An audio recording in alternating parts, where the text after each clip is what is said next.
Last week, my oldest son Braden and I watched the first Mission Impossible movie. So it took me a couple of days to get the spy music out of my head. The dun, dun, dun, dun, dun, dun, dun. You guys know that? Okay. So as soon as the movie was over, the first thing Braden said was, "That was kind of hard to follow." Which I thought was kind of ironic that a movie about a mission was hard to follow.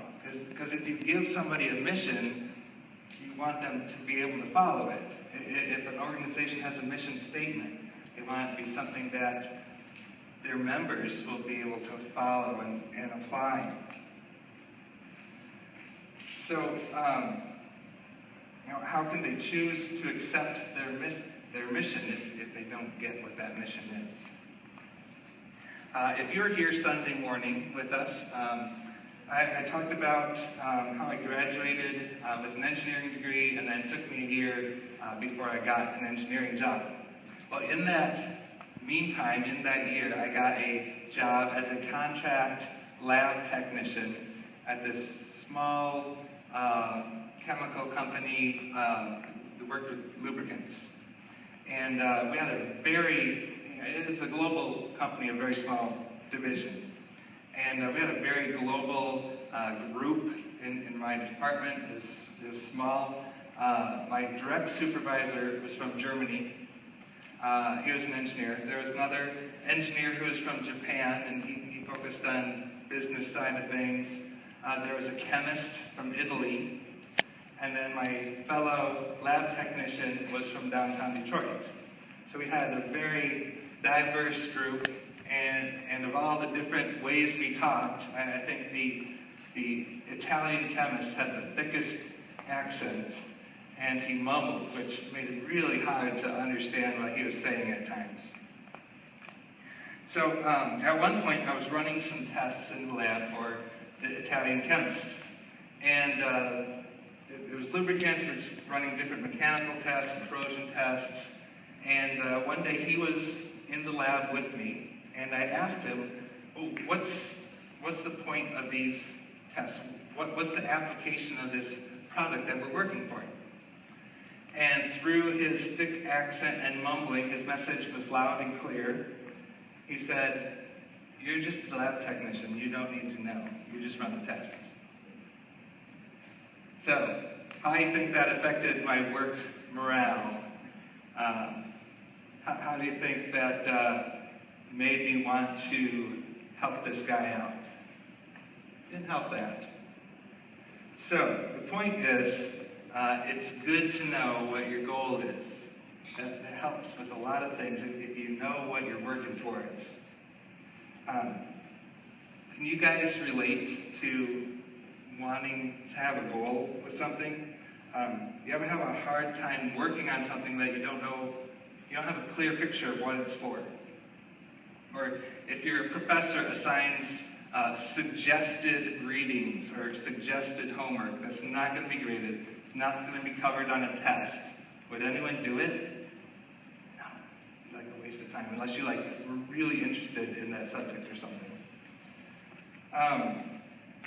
Well, if you're working on some project and the tasks you were given just kind of seemed like busy work and no one was really willing to tell you what it was all about, what the goal was, it'd be kind of hard to work hard at that project.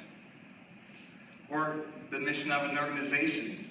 If you're asked to contribute in some way to a group, aren't really sure what the goal is, how much is your participation going to be? How dedicated are you going to be in your participation to a group like that? So I want to apply these thoughts to our student church here, His House. We want you to know that His House is not just another thing to add to your plate and fill your time. His House is not just a place to meet new friends, although that is a good bonus. That's not our goal here. We do have a goal. And we want to bring you guys in on what that goal is. We actually have a new mission statement for His House. And our bold statement was a great summary of what we're supposed to do. It was love God, love people, serve faithfully, invite others. And that was a great summary, keep us in balance of the things that we're supposed to do, but it didn't clearly say what our goal was.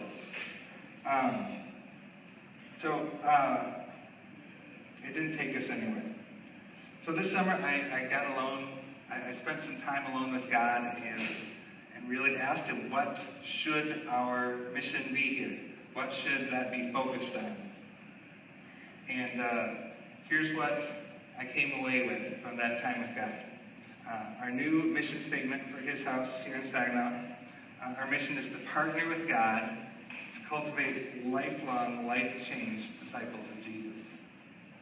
To partner with God to cultivate lifelong, life-changed disciples of Jesus. It's a new statement, but it's based on some underlying principles that we've wanted for His House all along. We just finally have it stated clearly in our goal. Partner with God to cultivate lifelong, life-changed disciples of Jesus. And we really hope that you guys will buy into that goal and want to be part of that.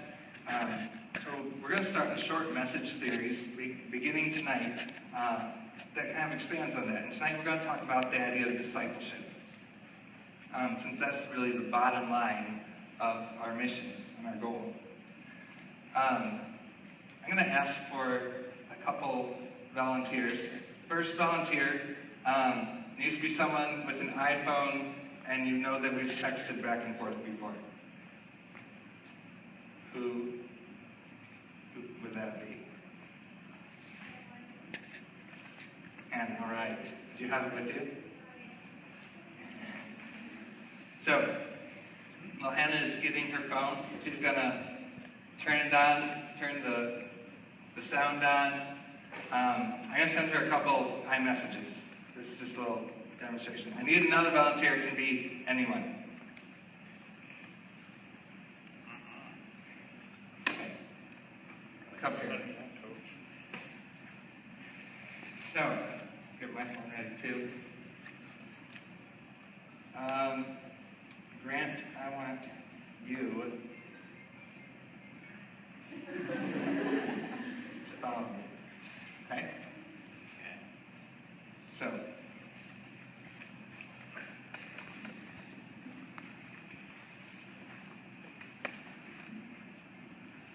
we'll walk around here.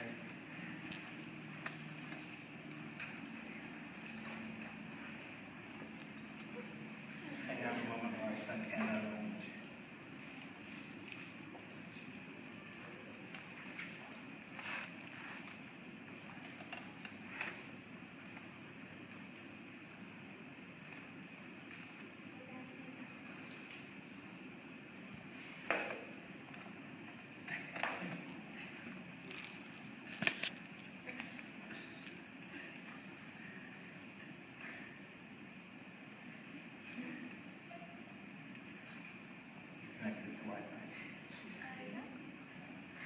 I got it. Okay, could you read it out loud? Sure. Hey, Hannah. We're back by the sound table. Okay, that's all for now. We're going to keep going on here. I'm going to ask the crowd here, is there anybody here who does not own their own paper Bible?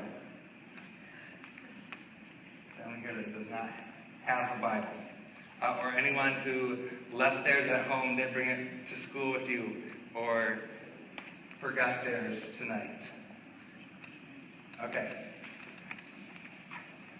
And you can borrow this tonight when we look up the passage later. What I just said. Is there anybody that doesn't have a Bible? I need to read the passages. I'll send another message real quick.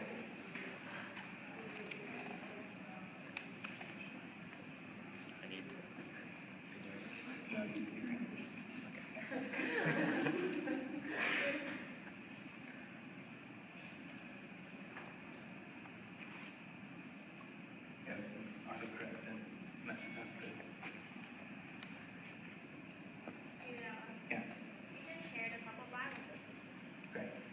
Thank you, Grant. You can have a seat. Here's the point. At some level, one way or another, how many of the two volunteers followed me in some capacity?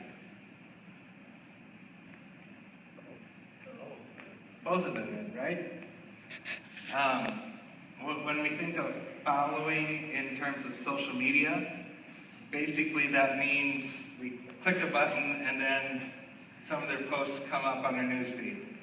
And that's what following means. And unfortunately, a lot of churchgoers have that idea of following Jesus. I signed up and I'm a follower of Jesus. I catch a few of his posts every week at church. And they think that's what following Jesus means. But Grant was actually following, and when I did something, he did it too. That's the kind of followers that Jesus is looking for. That's what a disciple is, an active follower of Jesus. A disciple is an active follower.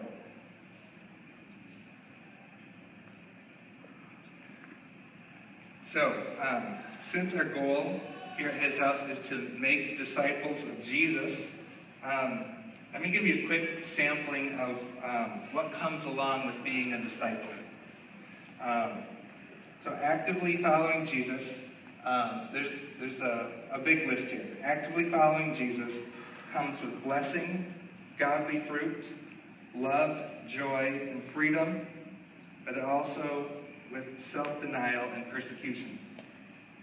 Actively following Jesus comes with blessing, godly fruit, love, joy, and freedom, but also self-denial and persecution. Those last two don't sound like a really good recruiting tool, but it's just a big picture of what it means to be a disciple of Jesus, to be an active follower. And when we start to follow him, do the things that Jesus is doing, and obey him, we'll realize that whatever we have to say no to in our lives, whatever we have to endure, isn't going to compare to all the blessings that come along with it. It's going to be a no-brainer once we get into it. Before we get into it, boy, persecution, I don't know.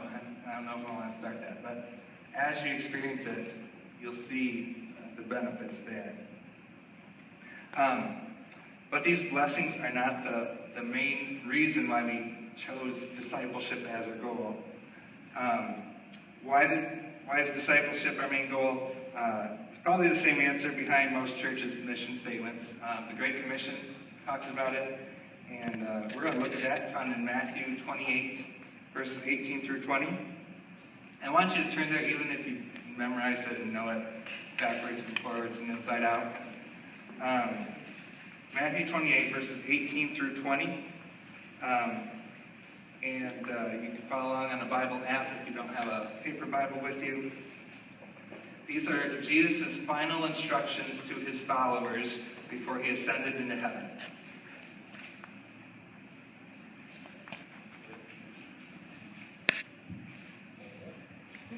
Are we reading all of it? Yeah, 18 through 20. I was going to go with 16. And Jesus came up and spoke to them, saying, "All authority has been given to me in heaven and on earth. Therefore, go and make disciples of all nations, baptizing them in the name of the Father, the Son, and the Holy Spirit, teaching them to observe all that I command you. And lo, I am with you always, even to the end of the age." All right, thank you. We're going to make some observations in those verses to give a little depth to the idea of discipleship that we're talking about. The New Testament was originally written in Greek, and I am not a Greek scholar by any means. But I have an app on my computer that is a Greek scholar. So I'll share a few insights with this, and they might be insights even if you've read this 100 times that you maybe never thought of before. So there's several verbs contained in verses 19 and 20. And in the Greek, only one of those verbs is in the tense of being a imperative command, like do this, like stand, or an imperative, a command. And that one verb in both those sentences of 19 and 20 is the verb disciple, to disciple, make disciples. It is the only thing that we're commanded to do there. So Jesus commanded his followers to make more followers. Jesus commanded his followers to make more followers. If you still got it open, look at the word go, which is probably right before that. And every English translation that I looked at translated it as go, which in English, that's another command, go. Only the tense of that verb in Greek is in the command. It's not an active imperative verb. In the Greek, it's a passive participle. And that basically means you're not the one doing the going, but the going is happening to you. Which is kind of weird to think about. It's not the way we normally think in English. But so a better translation for us might be, as you are going, or even wherever you are taking, make disciples. So Jesus said that wherever life takes you, disciple others. Wherever life takes you, disciple others. So that kind of clues us in that this isn't just a goal for this semester. It's not just a goal for college years. This is kind of a lifelong goal. Wherever I'm taken, wherever I'm brought, wherever I go, I'm supposed to make disciples. So that's where we get the idea of this going to be a lifelong disciples, lifelong life-changed disciples. So our His House alumni contain both some good examples of this and some not so good examples. We have some alumni who've slipped away from God after leaving campus, and that's very sad and tragic. But we have many more alumni who have embraced this idea of being lifelong, life-changed disciples of Jesus. Even before we had it worded clearly in our mission statement, they still got that concept. And now they're serving as missionaries, elders, pastors, youth leaders, worship leaders, sound techs, chaplains, life group leaders, greeters, and more. I could name specific examples of all those. And they're serving in these ways because God changed their lives, and they saw that as a lifelong adventure. So wherever life has taken them, whether locally or around the state or to other states or to other continents, they are living as disciples of Jesus, which is awesome. I'd like to come back to one more thought in the Great Commission in Matthew 28. I'll just kind of summarize the words that Jesus said, the highlights here. Wherever life takes you, make disciples, baptizing them and teaching them. So that's the kind of action part of the commission there. Wherever life takes you, make disciples, baptizing them and teaching them. So it shows us there's two pieces to making disciples. There's two pieces to making disciples. In the words baptizing them, those are there to represent the starting place. There's a point where we need to commit to Jesus, a point where we need to become part of the church, a point where we're starting our road as disciples. And that's what he represents there with those words. And then the other words, teaching them, represents the growing piece. There's the starting piece and the growing piece. Within that context of a new relationship with Jesus, he wants us to keep learning, keep growing, keep teaching obedience to God's word, applying to ourselves and to helping others around us do that.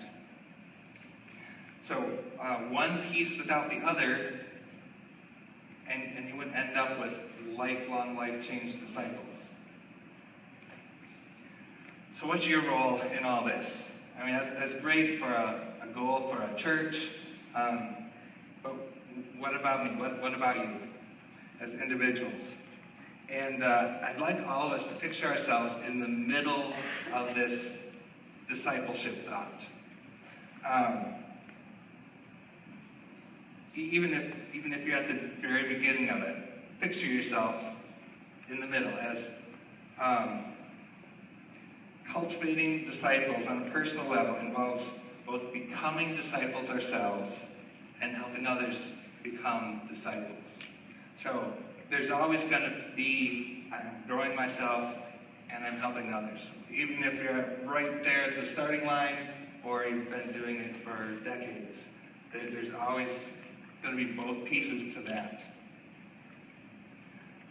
So there will always be more for us to learn and apply personally about following Jesus. Always. We'll never reach the point where we know everything or experienced everything about following Jesus. We're always going to be able to keep learning ourselves.